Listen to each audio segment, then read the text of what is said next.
nabadgelyo aad baan idin salaamaya dhammaantiin sharafi korkiina ha ahaato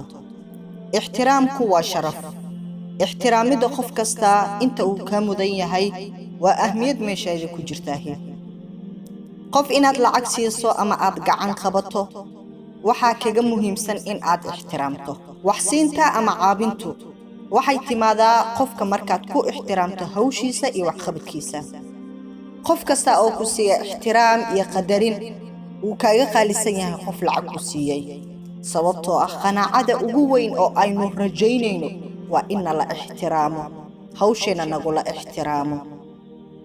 haddii lagu siiyo lacag way dhammaan doontaa sida xaqiiqda ah balse haddii lagu siiyo ixtiraam weligii baaqi buu ahaan doonaa ixtiraam qof kasta inta uu mansab ahaan u leeyahay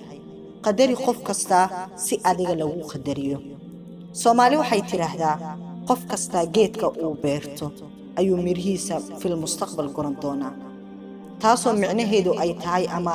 meesha aan uga duulay ay tahay maanta ixtiraam si bari lagu ixtiraamo